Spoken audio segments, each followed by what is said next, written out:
주일 2부 예배 오신 여러분들을 축복합니다. 우리 예배분들 인사합시다. 잘 오셨습니다. 그렇게 인사합시다. 예. 우리 다 함께 자리에 일어나셔서 함께 우리 신앙을 고백하며 함께 예배하기를 원합니다. 같이 우리 신앙 고백 드리겠습니다.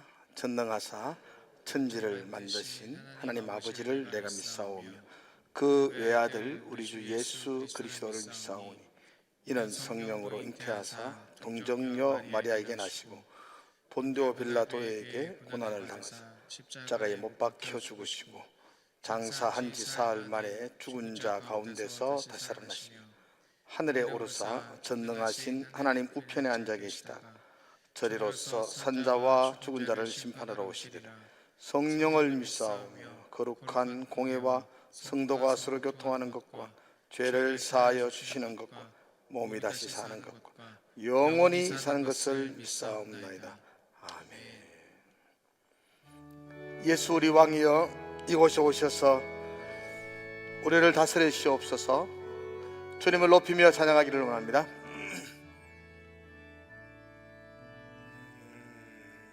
예수 우리 왕이여 이곳에 오셔서 보좌로 주여 임하사 찬양을 받아 주소서. 주님을 찬양하오니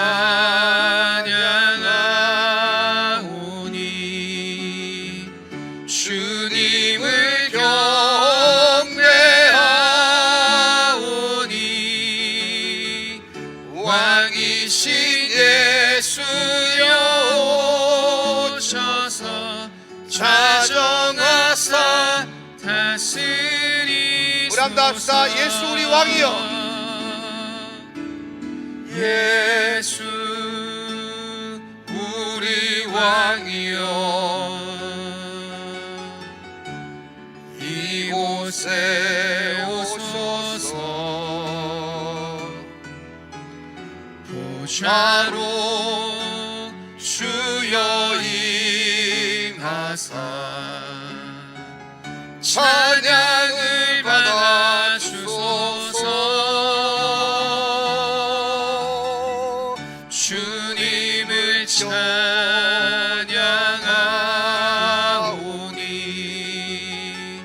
주님을 경배하오니 왕이신 예수여 오셔서 자정하사 다스리소서. 주님을 찬양하오니 주님을 찬양하오니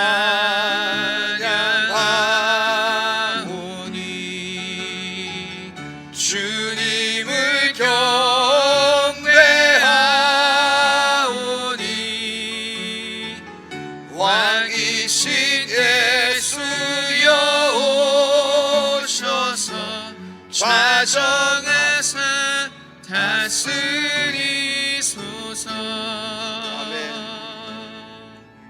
주님 큰 영광 받으소서. 홀로 찬양 받으소서. 홀로 찬양 받으소서. 모든 이름 위에 뛰어난 이름 모든 이름 위에 뛰어난 그 이름 온 땅과 하늘이 다 찬양해. 겸손하게 우리 무릎 꿇고 주 이름 앞에 영광 돌리세. 모두 절하세 독생자 예수. 주님께 찬양 드리리. 모든 영광과 존귀와 능력 받으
기도합시다. 모든 영광과 존귀와 능력을 받으소서. 모든 영광과 존귀와 능력 받으소서. 받으소서. 영광과 존귀와 능력 받으소서. 받으소서. 그리스도 살아계신 하나님. 함께 기도하겠습니다. 이 시간에 저와 여러분들이 한 마음으로 모아서 이 예배를 위해서 기도합시다. 지금은 어려운 시기입니다. 그러나 예배가 우리의 중심에서 흩어지지 않도록 예배가 예배되게 해달라고, 우리 자녀들이 또한 그 예배가 하나님 앞에 드려지는 예배가 되게 되고, 예배를 위해서 같이 한번 기도하며 주께 나가기를 원합니다. 우리 같이 기도하겠습니다. 하나님 아버지, 이 시간에 우리가 기도하며 주께 나아갑니다. 예배를 붙들어 주시옵소서. 하나님을 높이며 하나님을 경배하며 하나님께 나아가는 이 예배가 주께 영광이 되는 예배가 되게 하여 주시옵소서. 우리의 마음이 하나님에게서 흩어지지 않게 하시고 우리의 눈이 하나님에게서 무너지지 아니하도록 하나님 붙들어 주시옵소서. 하나님, 이 시간에도 곳곳에서 예배합니다. 우리 주일학교 아이들이 각 부서에서 예배합니다. 그 속에 임재하여 주셔서 하나님을 경험하고 만날 수 있는 주의 귀한 예배가 되게 하여 주시옵소서. 성령께서 예배 가운데 함께하여 주시옵소서.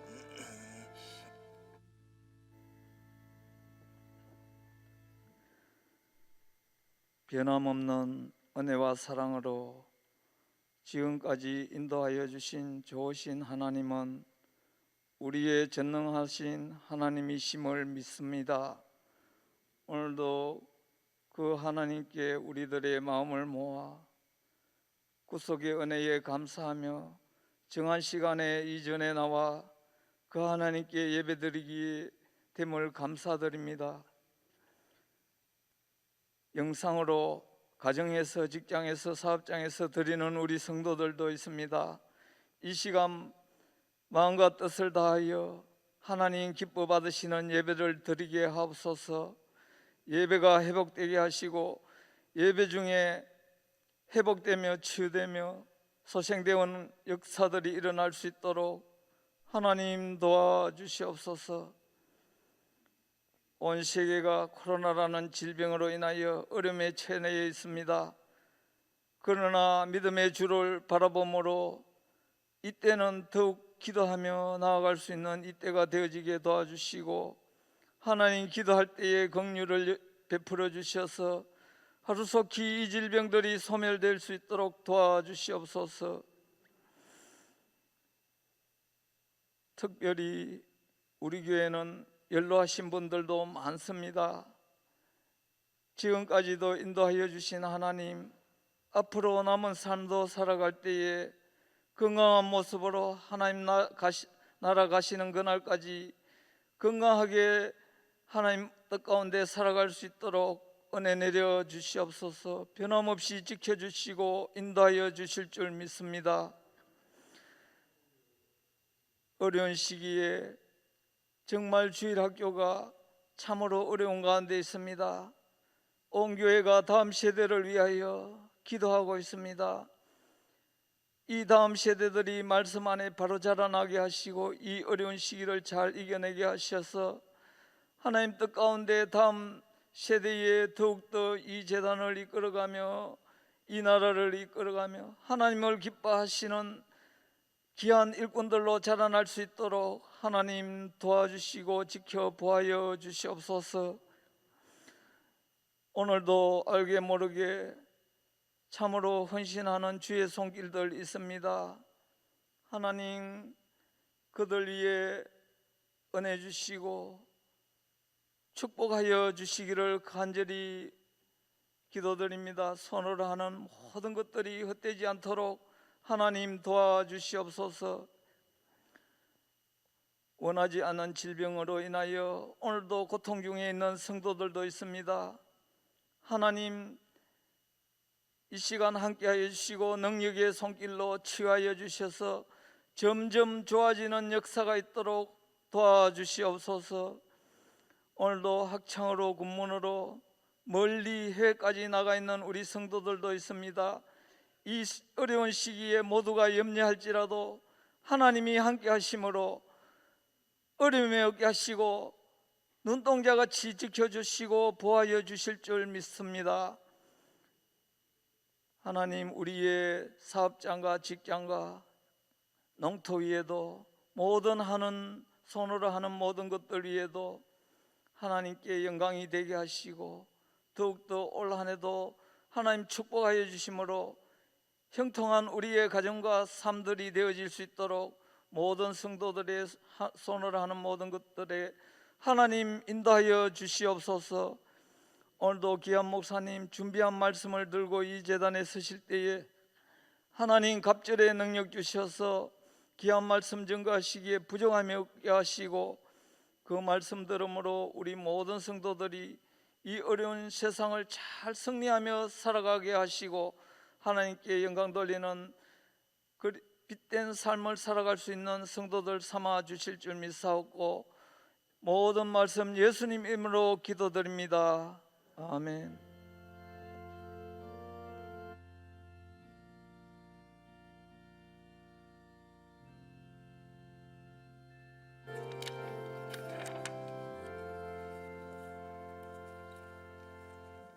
우리 자리에 앉아 주시기 바랍니다. 2부 예배 후에 교육위원회가 있습니다. 교육위원회 참여해 주시고요. 지난주 우리 부활주일 여러분들이 사랑과 마음을 담아서 드린 현금을 우리 기아대책과 연결해서 희망나눔 상자 만드는데 우리가 사용을 합니다. 많은 분들이 참여해 주셔서 예상보다 더 많이 우리가 참여하게 되어서 감사를 드립니다. 참여하신 분들께 먼저 감사를 드리고요. 아직도 참여하지 못한 분들은 함께 참여하시면 또 2차로 또 많은 나눔 상자를 준비해서 함께 또 드려지는 걸로 그렇게 계획하겠습니다. 참여하신 분들께 다시 한 번 더 감사를 드립니다. 교육위원회에서 광고를 드립니다. 이 코로나 사태가 장기화되면서 가장 염려가 되는 게 우리 주일학교 아이들 예배가 참 염려가 되죠. 사실은 일반 성도들은 여러분 그렇게 염려하지 않습니다. 왜냐하면 그들에게는 경험했던 하나님이 있으니까 다시 회복되어지면 또 예배 자리로 오게 되지만 우리 아이들은 그런 경험들이었거든요. 가르쳐야 될 입장인데 지금 중요한 시기에 가르치지 못하기 때문에 참 안타까운데요. 이거 부모들이 좀 가르쳐 주셔야 됩니다. 여러분들이 예배가 얼마나 중요한지 우리 자녀들에게 좀 가르쳐 주셔야 돼요. 1부 때 함께 예배 드리고 지금 시간에 우리가 다 주일학교 부서별로 지금 다시 모임을 가지고 공부를 전 부서가 하고 있습니다. 혹시 2부에 오시는 분들 중에 우리 아이들을 1부 때 안 보내고 2부 때 같이 와가지고 공부만 들어가도록 하고 그렇게 안 했으면 좋겠어요. 부모님들이 아이들을 1부에 와서 어른들과 함께 예배 드리는 게 어릴 때부터 습관을 좀 가져야 돼요. 어릴 때부터 어른들과 함께 예배 드리면서 예배가 하나가 되어야 되거든요. 어른들과 함께 예배 드리고 또 부서별로 공부도 하고 그래서 아이들에게 예배를 잘 가르쳐 주면 좋겠다. 가정에서도 예배를 드리는 우리 모든 가족들도 우리 자녀들을 정말로 예배를 잘 할 수 있도록 그렇게 지도하고 가르쳐 주시기를 간절히 당부를 드립니다. 2021년도 큐티가 신청을 해야 돼요. 지금 지금 5번 주까지 여러분들이 신청을 해서 같이 할 수 있도록 그렇게 해야 됩니다. 이게 이제 1년치 우리가 신청을 하니까 지금 1년치를 신청하셔야만 됩니다. 여러분들이 큐티 하는 게 아이고 힘들고 어렵더라. 아니 숙달을 시켜야 됩니다. 여러분들 개인적인 우물들이 있어야 되는데 숙달을 시키시고 함께 참여해 주시기 바랍니다. 피택을 받으신 분들, 피택자들은 제가 1년 동안 큐티 점검을 할 겁니다. 그래서 큐티 올 한 해만은 꼭 피택자들은 준비를 하셔야 됩니다. 어떻든 간에 준비를 하셔서 제가 공부가 시작되지면 큐티 공부도 같이 하게 될 겁니다. 그래서 피택 받으신 분들은 오늘 신청해 주시고 가족끼리도 같이 큐티도 나누시며 은혜를 나누는 그런 시간들 되기를 부탁을 드립니다. 여호수아 찬양팀 우리 싱어와 우리 악기팀들 우리 성길분들이 신청해 주시기를 부탁을 드립니다. 찬송가 우리 393장 찬양 드리면서 준비한 예물 드리겠습니다.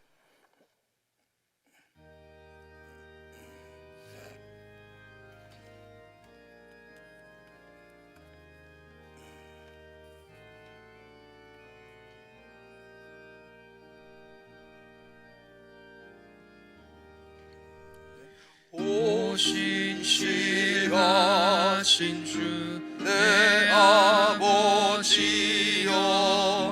늘 함께 하시니 두려움없네 그 사랑 변찮고 날 지키시며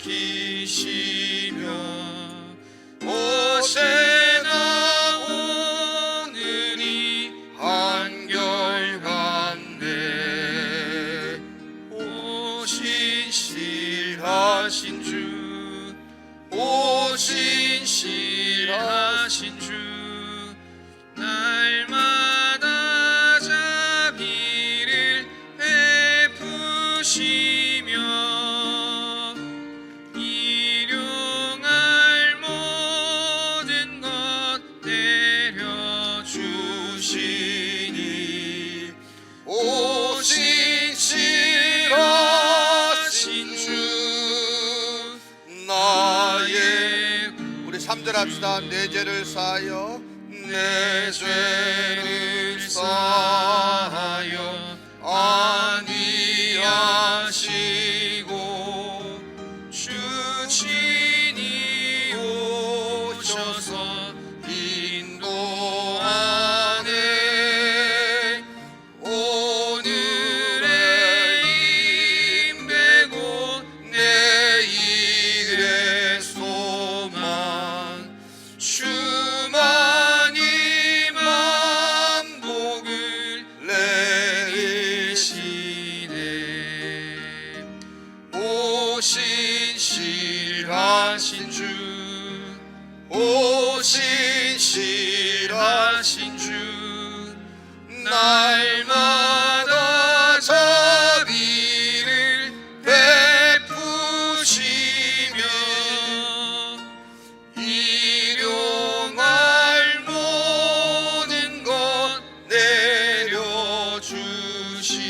내려주시니 오신실하신 주 나의 구주 사랑합니다. 주님, 한 주간 동안도 주님께서 붙들어 주신 것 감사를 드립니다. 하나님의 은혜입니다. 우리가 말로만 고백하는 것이 아니라 우리가 그 하나님의 은혜요 하나님의 인도하심을 믿음으로 고백하며 준비한 예물을 주님께 드렸습니다. 하나님께서 우리에게 모든 것 주셨지만 그 중에 하나를 주님께 구별하여 하나님이 나의 왕이심을 고백하며 예배합니다. 구별하여 드린 믿음의 성도들의 가정 위에 하나님께서 이 땅 가운데 궁핍하지 아니하도록 날마다 나누고 베풀 수 있는 복의 통로로 하나님이 세워주시고 감사의 제목들이 그의 삶 속에서 날마다 넘쳐나게 하여 주시옵소서.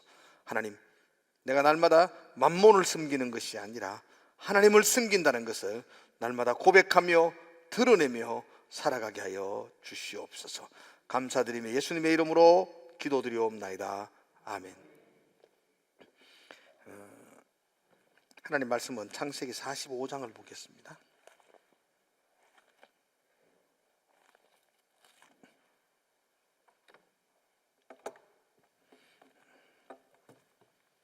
창세기 45장입니다. 1절에서 8절까지 말씀을 한 절씩 보도록 하겠습니다. 1절에서 8절까지입니다. 제가 먼저 1절 읽겠습니다.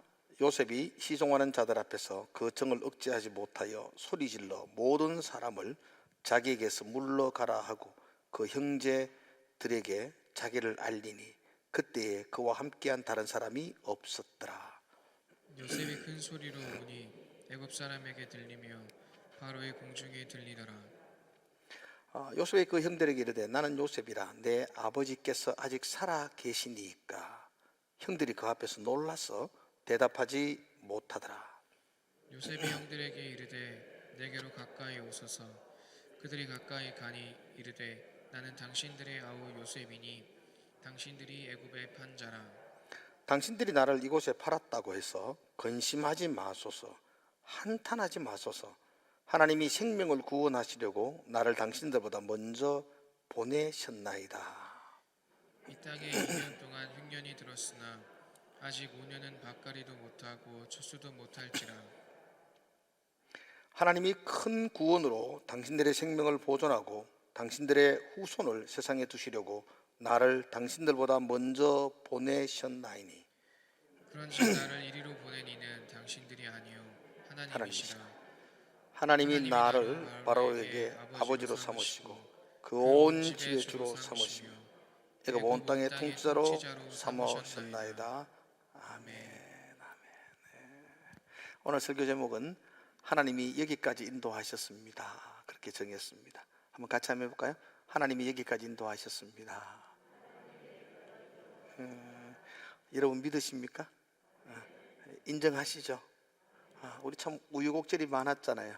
참 힘든 시간들도 많았고 여러분의 인생 역시 어렵고 힘든 고비고비가 있은 줄로 압니다. 근데 지금 이렇게 서서 돌아보니까 하나님이 그때그때마다 우리 손을 잡고 여기까지 인도하셨습니다. 성경 속에서 굉장히 우유곡절이 있는 파란만장한 인생을 살았던 사람이 있습니다. 그 사람이 바로 요셉입니다. 요셉의 인생을 한마디로 표현하면 놀이동산에 가면 롤러코스터가 있죠. 샥 올라갔다가 갑자기 팍 떨어지는 그 요셉의 인생이 마치 이 롤러코스터와 같은 인생이었습니다.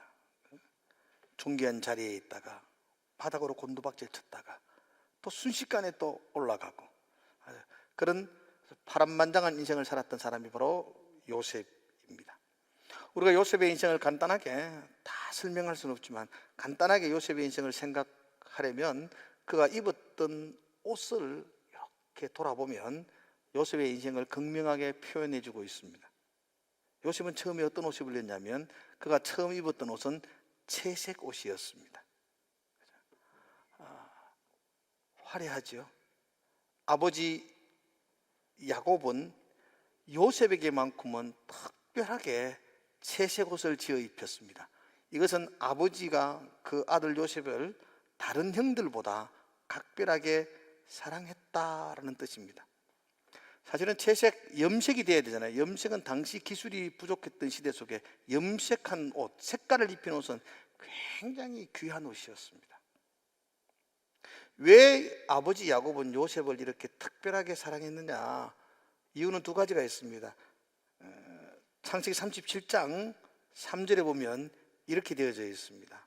요셉은 노년에 얻은 아들이므로 이스라엘이 여러 아들들보다 그를 더 사랑함으로 그를 위하여 채색 옷을 지었더니 그랬습니다. 아버지 야곱은 아들 요셉을 노년에 얻었다 이렇게 말해요. 몇 살에 얻은지 아세요? 야곱이 그 아들 요셉을 놓았을 때의 나이가요 91살이었어요. 그러니까 손자가 아들을 놓을 나이에 아버지 야곱이 요셉을 얻었어요. 그러니까 눈에 넣어도 아프지 않는 그런 귀한 소중한 아들이었습니다. 또 하나 더 이 요셉을 귀하게 여겼던 이유는 그렇게 노년에 얻은 아들인데도 아들이지만 이기도 하지만 이 요셉은 아버지 야곱이 가장 사랑한 라헬에게서 낳은 아들입니다. 그러니까 좀 이래 야곱의 가정사가 좀 복잡습니다. 오늘 그거 다 설명할 수 없습니다. 아내가 4명이고 자녀가 12명인데 다 엄마가 다른 아이들이 많아요. 그건 여러분들이 좀 인터넷을 통해서 공부를 해가지고 자녀들에게 가르쳐 주셔야 돼요. 그죠? 아무튼 그 4명의 아내 중에 이 야곱이 정말 사랑했던 아니면 유일하게 사랑했던 아내가 있다면 라헬입니다. 근데 그 라헬이 오랫동안 자녀가 없었어요. 그러다가 이 야곱이 91세가 되던 해에 어렵게 이 사랑하는 아내가 아이를 낳았는데 그 아이가 바로 요셉이었습니다. 그러니까 얼마나 귀하겠어요. 그래서 아버지가 노년에 얻은 아들이므로 그 아들을 볼 때마다 채색 옷을 입히면서 정말로 귀하게 그 아이를 양육했더랬습니다.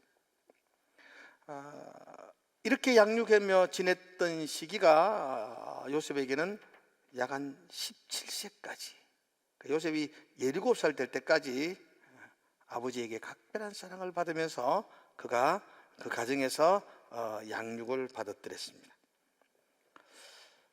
그 이후에 요셉이 입었던 두 번째 옷이 있습니다. 어떤 옷을 입었을까요? 노예의 옷을 입었습니다. 형들이 먼 들판에 가 있을 때 아버지 심부름 형들을 찾아갔다가 형들이 평소에 요셉을 너무 미워했습니다. 아버지의 각별한 사랑을 받는 형들이 그 요셉이 형들에게는 참 미움의 대상이었습니다. 그래서 형들이 요셉이 입고 있던 채색 옷을 찢어버립니다. 그리고 그를 구덩이에 던져버리기도 하고, 그를 결국은 미디안의 장사꾼들에게 자기의 동생을 팔아버렸습니다. 그렇게 팔린 요셉은 애굽의 시위대장인 보디발의 가정에 노예로 다시 팔려가게 됩니다. 얼마나 암담하고 힘들었겠습니까? 한 번도 험한 일을 해보지 않았던 요셉 아닙니까? 귀하게 어린 시절 보냈던 그 요셉이 지금 노예가 되어서 굳은 일 다 해야 됩니다. 그리고 사랑하고 믿었던 자기 피를 나눈 형들에 의해서 배신을 당해서 지금 팔려온 겁니다. 그러니까 얼마나 속이 문드러지겠습니까? 그런데도 불구하고 요셉은 누구 원망하지 않았던 것 같아요. 그 속에서 그 노예의 신분에서 최선을 다하고 성실하게 지냈습니다. 그로 인해서 주인이었던 보디발이 모든 집안의 모든 일들을 이 요셉에게 다 맡깁니다. 그래서 가정 총무로 삼았다, 그렇게 말해요. 그러나 요셉이 입었던 이 가정 총무의 직책도 오래가지 않습니다. 요셉이 입었던 세 번째 옷이 있습니다. 세 번째 옷은 죄수의 옷입니다.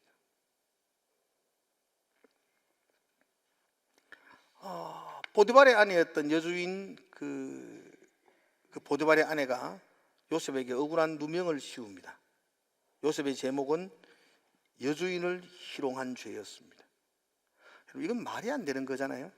어떻게 노예 청년이 여주인을 희롱할 수가 있어요? 그런 일은 있을 수가 없어요. 그런 일은. 주인이 노예를 희롱했다, 이건 말이 돼요. 그런데 노예 청년이 여주인을 희롱했다, 말이 안 되는 이야기지만 그 어떤 한 사람도 이 노예 청년 요셉의 억울한 사정에 귀를 기울이지 않습니다. 요셉은 죄수가 되어서 깊은 감옥에 던져지게 됩니다. 네 번째 마지막으로 요셉이 입었던 옷이 있다면 그건 총리의 옷입니다. 이건 상상도 할 수 없었습니다. 깊은 감옥에 갇혀있던 그 요셉이 하루아침에 대제국 애굽의 총리가 된다는 것은 그건 있을 수도 없는 일이었습니다. 그 누가 계획할 수도 없는 일이었습니다. 그런데 요셉이 애굽의 총리가 됩니다. 어떻게 그렇게 되었습니까? 요셉이 그 감옥에서 꿈을 해석해 줍니다. 그리고 나중에는 바로 왕이 꾸었던 꿈도 정확하게 해석합니다. 그 꿈의 해석은 그랬습니다. 7년 동안 이 애굽과 온 땅에 큰 풍년이 임할 것입니다. 잘 될 거라는 겁니다. 7년 동안. 그러나 거기서 끝나는 게 아닙니다. 그 이후에 7년은 극심한 흉년을 맞이하게 될 겁니다. 그래서 7년간 잘 될 때에 준비해서 어려움을 극복해야 됩니다 라는 꿈을 정확하게 해석해 줍니다. 바로 왕이 들어보니까 너무 명쾌한 것이었기 때문에 왕인 바로가 이 요셉에게 모든 책임과 모든 권한을 주어서 이 어려운 때를 극복할 수 있는 적임자로 요셉을 지목합니다. 그래서 총리의 직책을 맡깁니다. 자기의 인장 반지를 빼서 요셉에게 주면서 모든 것들을 정권으로 위임하게 됩니다. 그로 인해서 요셉이 대제국 애굽의 총리의 자리에 앉게 됩니다. 여러분 놀라지 않습니까? 기가 막힐 정도로 반전에 반전을 거듭하는 요셉의 인생이었습니다. 어떻게 이렇게 극적인 일들이 요셉에게 일어날 수 있었는가? 한마디로 하나님이 요셉을 인도하셨기 때문입니다. 그죠? 사람이 그렇게 할 수 있는 일이 아니잖아요. 노예로 감옥에 있는 그를 애굽의 총리로, 사람이 할 수 있는 일이 아니었습니다. 하나님이 여기까지 그를 인도하셨습니다. 하나님이 인도하셨다는 말을 다른 말로 하면 하나님이 요셉과 함께 하셨다, 그렇게 표현할 수 있습니다. 요셉이 걸어갔던 걸음걸음들마다 성경이 우리에게 분명하게 증거해 주는 문장은 하나님이 요셉과 함께 하셨다라는 이야기입니다. 창세기 39장 2절과 3절을 한번 보십시오. 요셉이 보디발의 가정에 노예로 있을 때의 이야기입니다. 여기 성경에 이렇게 이야기합니다. 우리 같이 한번 읽어볼까요? 2절 같이 읽읍시다. 시작. 여호와께서 요셉과 함께 하심으로 그가 형통한 자가 되어 그의 주인 애굽 사람의 집에 있으니. 우리 3절도 같이 한번 읽어볼까요? 3절 시작. 그의 주인이 여호와께서 그와 함께 하심을 보며 또 여호와께서 그의 범사에 형통하게 하심을 보았더라, 그렇게 말합니다. 여호와께서 요셉과 함께 하심이라. 이건 여호와께서 요셉의 삶을 인도하여 주셨다는 겁니다. 여호와께서 요셉과 함께 하심으로 범사의 모든 일에 형통하게 된 것을 주인인 보디발이 보았다, 그렇게 말합니다. 요셉의 인생은 하나님이 함께하는 인생이었습니다. 다른 말로 요셉의 인생은 하나님이 세밀하게 인도하시는 인생이었습니다. 그래서 그의 인생은 모든 일에 형통함을 입었던 인생이었습니다. 감옥의 이야기도 잠깐 한번 볼까요? 감옥의 이야기를 보면 39장 23절에 나와져 있는데요. 39장 23절 우리 같이 한 번만 읽어볼까요? 같이 고개를 드시고 23절 시작. 간수장은 그의 손에 맡긴 것을 무엇이니 살펴보지 아니하였으니 이는 여호와께서 요셉과 함께 하심이라. 여호와께서 그를 범사에 형통하게 하셨더라, 그랬습니다. 하나님이 그와 함께 하심으로 그가 범사에 형통하게 되었다. 그걸 누가 봤느냐니까 감옥에서 간수장이 보았습니다. 그래서 요셉에게 감옥의 모든 일도 맡겼다, 그렇게 말하고 있습니다. 하나님은 요셉이 노예의 삶에 있을 때에도 함께 하셨습니다. 깊은 감옥에 있을 때에도 하나님이 요셉과 함께 하셨습니다.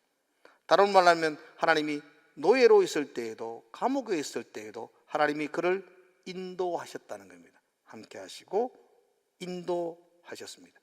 지금의 총리 자리에 오기까지 하나님은 그때그때마다 굽이굽이 돌아가는 그 인생길마다 하나님이 그를 인도하셔서 여기까지 오게 하셨습니다. 하나님이 여기까지 인도하셨습니다. 이건 요셉에게만 해당되는 걸까요? 저와 여러분들도, 나도 하나님이 여기까지 인도하셨습니다. 우리도 하나님이 여기까지 인도하셨습니다. 하나님이 인도하셨다는 믿음을 가지게 되면요, 그동안 억울한 일은 없어집니다. 속상한 일도 없습니다. 사라집니다. 하나님이 여기까지 인도하셨다라는 믿음을 가지게 되면 그동안 원망 살 일도 없습니다. 왜냐하면 그건 누가 나를 미워해서 공경에 빠뜨린 것이 아니고 하나님이 나를 그곳으로 인도하셨기 때문입니다. 하나님은 지금도 살아계십니다. 하나님은 지금도 우리를 사랑하십니다.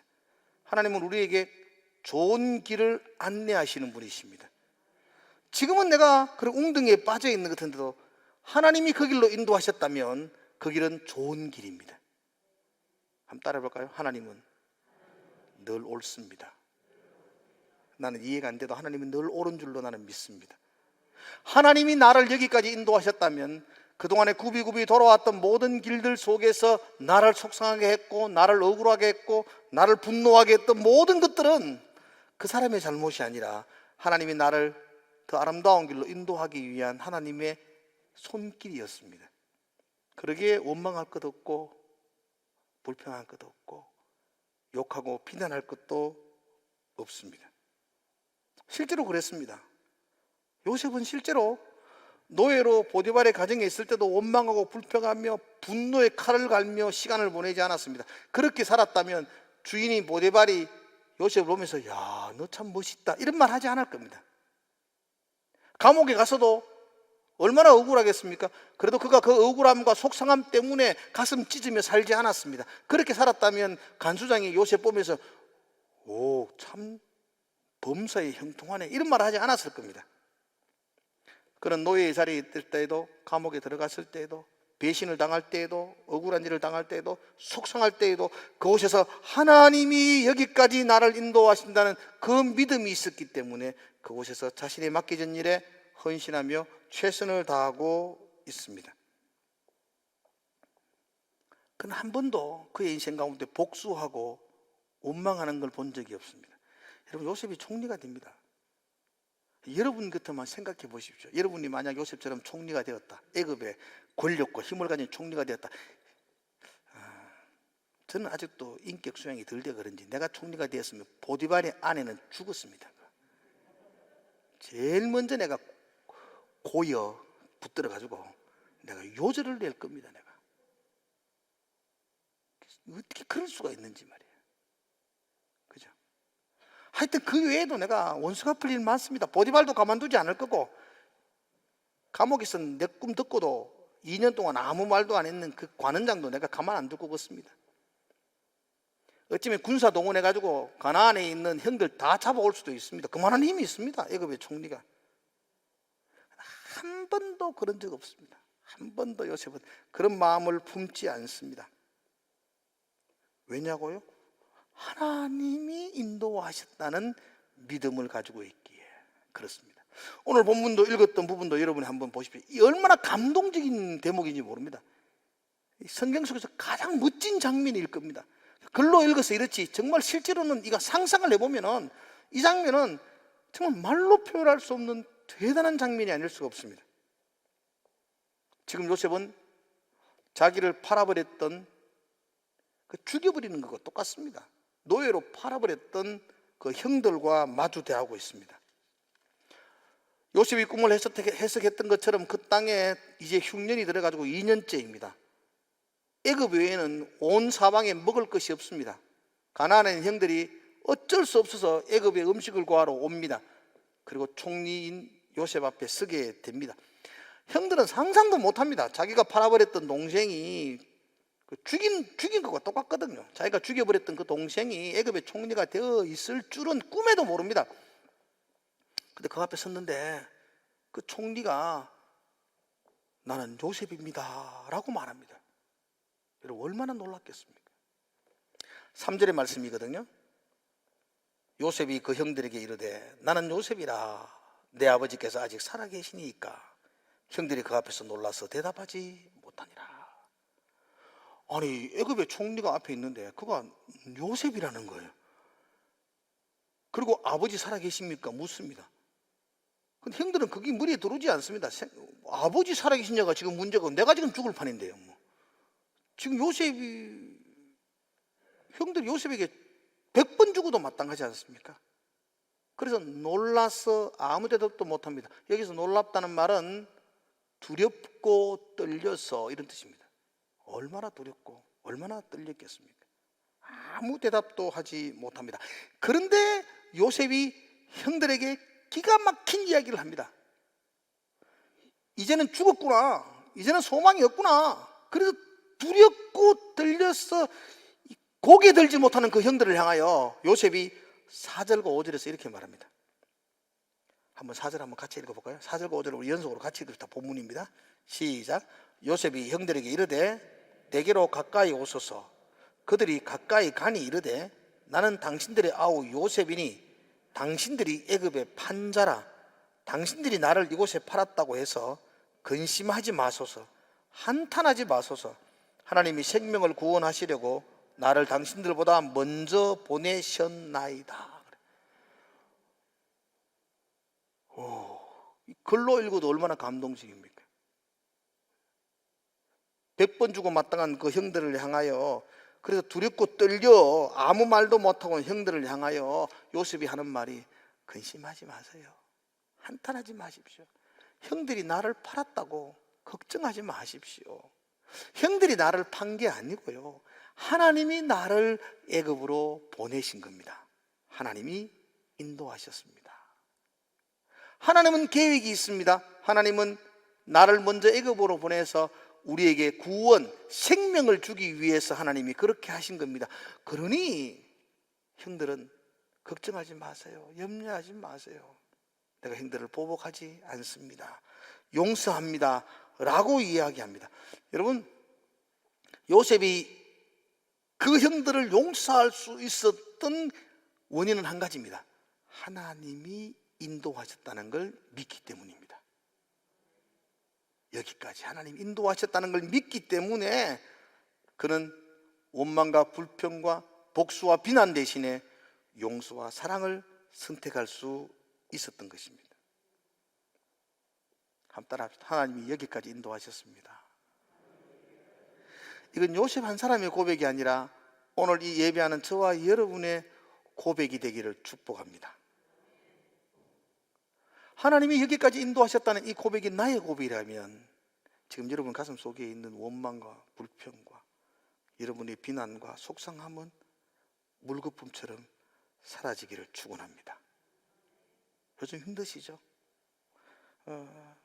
어떤 사람은 요셉처럼 믿었던 사람에게 배신당한 사람도 있고요, 어떤 사람은 억울한 누명을 쓰는 사람도 있고요, 나 아무 잘못도 안 했는데 괜히 손가락질 당하고 비난 듣는 사람들도 우리 중에 있을 것입니다.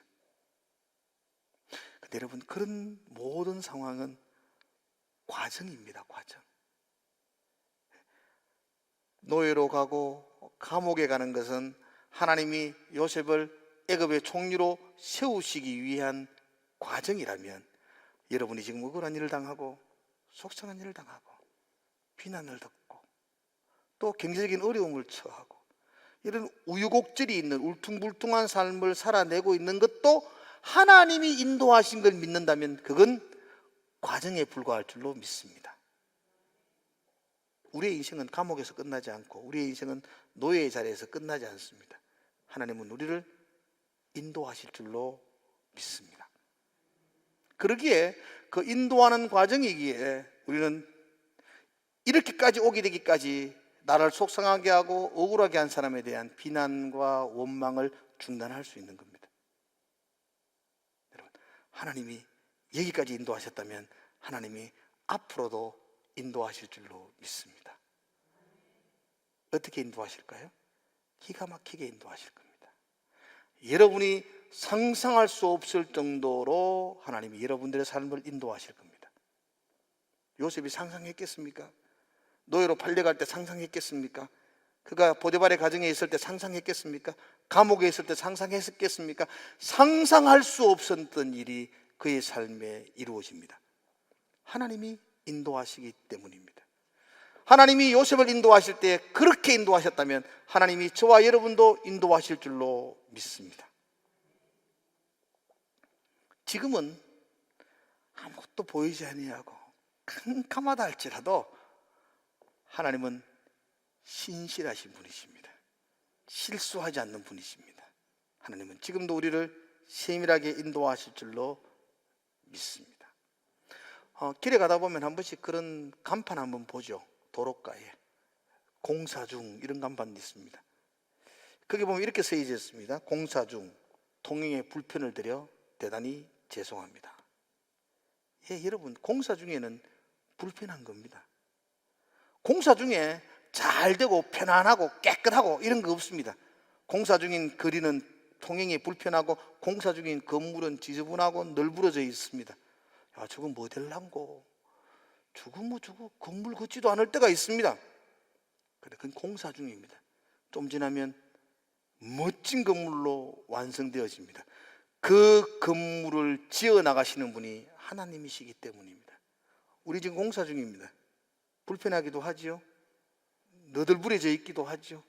지저분하기도 합니다. 그런데 우리를 인도하시는 위대한 건축가이신 하나님은 지금도 시퍼렇게 살아계십니다. 하나님이 우리를 아름다움으로 인도하실 줄로 믿습니다. 그 믿음이 있다면 지금 울퉁불퉁한 것 때문에 원망하고, 지금 꾸불꾸불한 것 때문에 불평하고, 지금 어지럽혀져 있는 것 때문에 누구를 비난하고 그렇지 않을 수가 있습니다. 하나님이 우리를 인도하신다, 그 믿음이 있다면 나는 지금 어려운 처지에 놓여 있다 할지라도 하나님이 인도하신다, 여기까지 인도하셨고 앞으로도 인도하신다, 그 믿음이 있다면 우리는 그 속에서 찬송하며 예배하며 감사하며 나아갈 수가 있습니다. 요셉의 경우 보십시오. 형들이 팔지 않았다면 그가 애굽에 어떻게 왔겠으며, 보디발의 아내가 누명을 씌우지 않았다면 어떻게 감옥에 갔겠으며, 감옥에 안 갔으면 그 정치 수용소 그곳이 없었으면 어떻게 바로 왕의 꿈을 해석이나 할 수 있었겠습니까? 가만히 보면 굉장히 힘들고 어려운 롤러코스터의 바닥을 치는 듯한 인생을 살았는데 그게 총리가 되는 가장 빠른 지름길이었습니다. 하나님이 그렇게 인도하셨습니다. 여러분, 그 요셉이 애굽에 노예로 팔려올 때가 몇 살이었다 그랬죠? 17이었습니다. 그러면 요셉이 애굽의 총리가 된 게 몇 살인지 아세요? 30입니다. 13년 동안 고생 많이 했습니다. 노예로 살았고 감옥에 갔습니다. 고생 많이 했습니다. 그 13년 후에 총리가 되었습니다. 빠른가요? 늦은가요? 잘 모르시네. 여러분 지금 이제 미국으로 이민을 한번 가십시오. 노예가 아니고 이민으로 가가지고 13년 만에 국회의장 하겠어요? 대통령 출마라도 하겠어요? 이건 빠른 정도가 하고요, 기가 막히게 빠른 겁니다. 어떻게 히브리 청년이 애굽으로 노예로 팔려가 13년 만에 총리가 되었습니까? 누가 하셨습니까? 하나님이 하셨습니다. 하나님이 인도하셨습니다. 많이 힘들었지요. 노예의 삶이 만만한 건 아니었죠. 감옥에 있는 게 그게 얼마나 억울한 일인지 모릅니다. 그런데 많이 힘들지만 가장 빠른 길로 하나님이 인도하셨습니다. 여러분, 지름길은 좁은 것 아시죠? 쇳길로 가면 빨리 가지만 길은 험한 것 아시죠? 산에 가서 이쪽 산으로 가장 빨리 가는 지름길은 가시덤불도 있다는 걸 아시죠? 하나님은 요셉을 급하게 지름길로 인도하기 위해서 가시덤불 속으로, 그 울퉁불퉁한 길로, 협소한 길로 그를 인도하셔서 마침내 눈을 떠가 보니까 하나님이 기가 막히게 인도하셨다는 거예요. 믿음이 있으면 감사함으로 그 길을, 그 꾸불꾸불한 길을 걸어갈 수 있었을 겁니다. 하나님을 믿지 못했다면 두려움과 떨림으로 억지로 가게 됐고 도리어 거기서 뒤로 돌아 나왔을 수도 있습니다. 하나님을 믿는 믿음이 있는 사람은 꾸불꾸불하지만 그 길을 가면 찬란한 장관을 만나게 됩니다. 우리 교회에 처음 오시는 분들 중에 다른 지방에서 오시는 분들이 내비를 치고 이렇게 올 때가 있어요. 근데 우리 교회 아세요? 여러분들 내비 치고 한번 오시고, 우리 교회 내비 치면요 한 번씩 꿀다리로 인도합니다. 이 굴다리 이쪽으로. 그분들이요, 이게 뭐냐면 처음에 내려와가지고요 내비 따라 오는데 두려워 죽겠더래요. 이 골목으로 돌아가면 교회가 없는 거예요. 그런데 이쪽 굴다리로 여러분 한번 오보십시오. 이쪽 쭉 벽 따라 가면요 산으로 들어가는데 지금 여기가 어딘지도 몰라요. 거기다가 굴다리로 들어가면요, 야 길이 잡혔다 이거 이런데 굴다리 딱 나오면 5층짜리 교회가 뻑 있으니까요 뒤로 자빠집니다. 놀래가. 하나님은 내비보다 더 정확하신 분이십니다. 지금은 여러분들이 굴다리 같은 엄침한 길들을 고생하며 걸어갈 수도 있지만 하나님은 우리 인생에 실수하지 않습니다. 요셉의 인생에 실수하지 않았습니다. 하나님은 그를 기가 막힌 방법으로 인도하셔서 하나님이 원하시는 자리에까지 그를 세워주셨습니다. 하나님이 저와 여러분도 그렇게 인도하실 줄로 믿습니다. 지금 요셉이 형들을 만납니다. 얼마 만에 만나느냐 하니까 22년 만에 만나는 겁니다. 17살에 팔려가서 지금 요셉의 나이가 총리가 되고 30에 총리가 되어서 9년이 지났거든요. 7년 풍년이 지나고 2년간의 흉년이 끝났으니까 39. 그러니까 22년 만에 형들을 만납니다. 여러분, 어쩌면 가슴속에 철천지 원수 같은 나를 노예로 팔아봤던 형들 22년 만에 만납니다. 여러분, 하나님이 내 삶을 인도하셨다는 믿음이 없는 사람 같은 거 22년 동안요 원망과 불평과 복수의 칼을 갈 겁니다. 그럼요, 그 칼이 얼마나 날카로운 칼이 되었는지 상상도 못할 겁니다. 시간이 지날수록 그 분노는 더 깊어집니다, 여러분. 그런데 하나님이 나를 인도하셨다는 걸 믿기 때문에 요셉은 22년 동안 사랑과 용서를 품었습니다. 그러니까 만나도 형들에게 한마디 원망하지 않습니다. 도리 형들을 걱정합니다. 염려하지 마세요. 한탄하지 마세요. 하나님이 하신 거예요. 이건 22년 동안 요셉의 마음에 무엇이 가득 차 있는지를 한마디로 표현해 주는 겁니다. 그는 원망과 분노 없습니다. 사랑과 용서로 그 가슴을 가득 채우고 있었습니다. 어떻게 요셉의 마음에 사랑과 용서로 가득 채울 수 있었는가? 그건 하나님이 인도하셨다는 믿음이 있었기 때문입니다. 난 저와 여러분들에도 그 믿음 있기를 축복합니다. 우리 중에도 속상한 일 당한 사람 얼마나 많습니까? 억울한 일 당한 사람 얼마나 많습니까? 분통이 터지는 일을 얼마나 많이 겪었습니까? 그래서 비난하고 싶고 원망하고 싶고 막 쏟아붓고 싶고 복수도 하고 싶은 마음이 얼마나 많습니까? 그건 하나님이 여기까지 인도하셨다는 걸 믿지 못할 때 하는 행동들입니다. 여러분, 믿으십시오. 하나님이 우리를 여기까지 인도하셨습니다. 그럼 우리의 가슴 속에는 사랑과 용서가 풍성해질 줄로 믿습니다.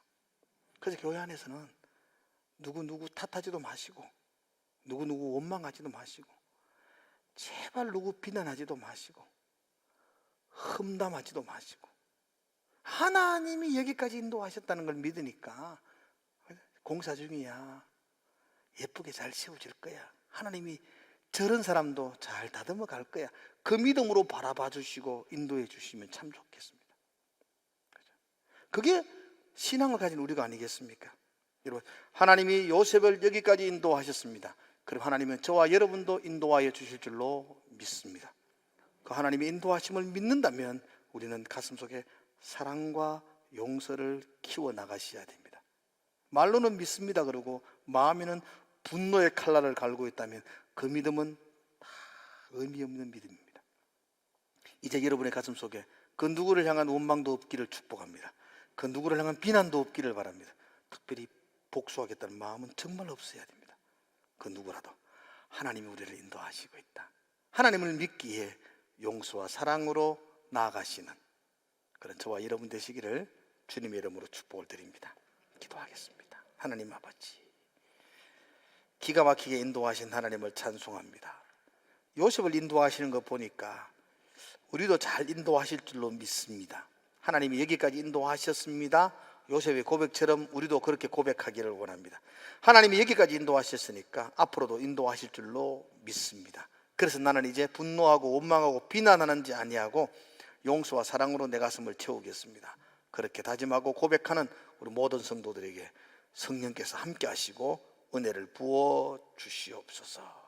예수님 이름으로 기도드리옵나이다. 아멘. 우리 다 함께 나셔서 찬송하며 예배를 마칩시다.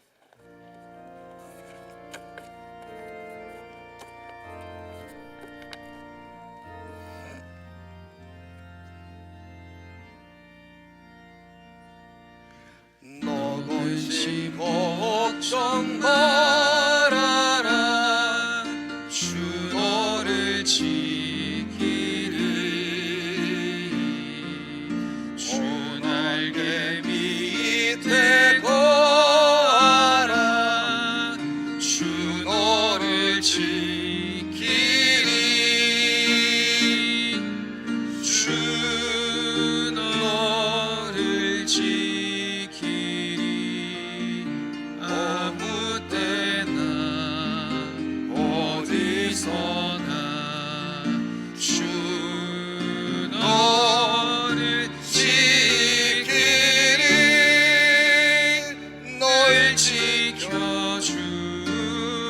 주시리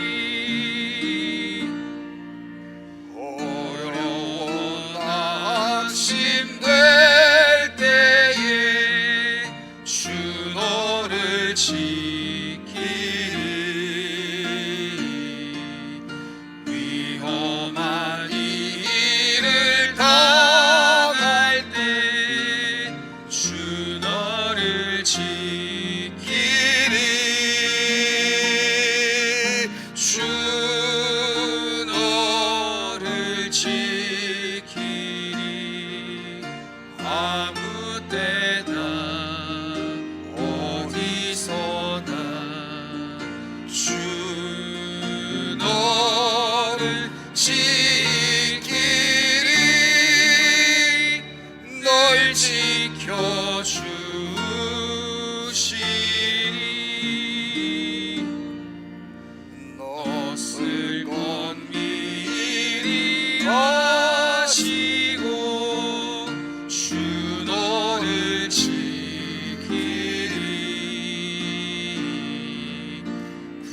구하는 것을 주시며 주 너를 지키리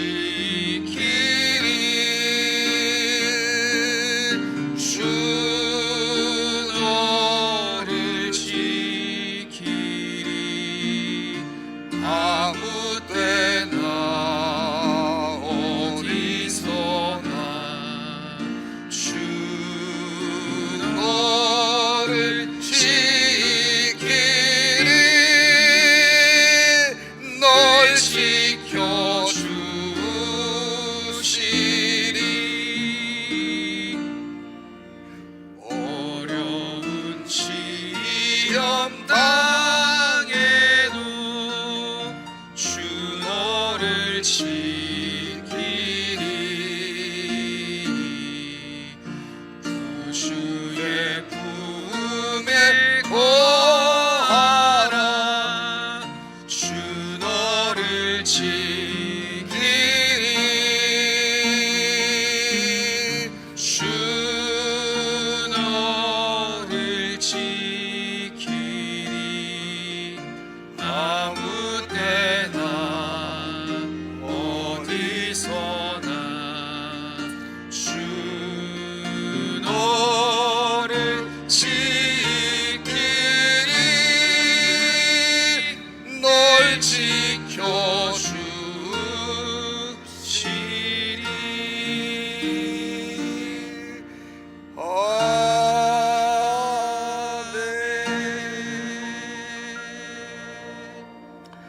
이제는 우리 주 예수 그리스도의 크신 은혜와 하나님 아버지의 무한하신 사랑하심과 성령의 충만케 하시고 함께 하심의 은혜가 하나님이 여기까지 지켜주셨다, 인도해 주셨습니다. 그렇게 고백하며 믿음으로 살기를 다짐하는 우리 모든 성도들의 머리 위에 이제로부터 영원토록 함께 있을지어다. 아멘.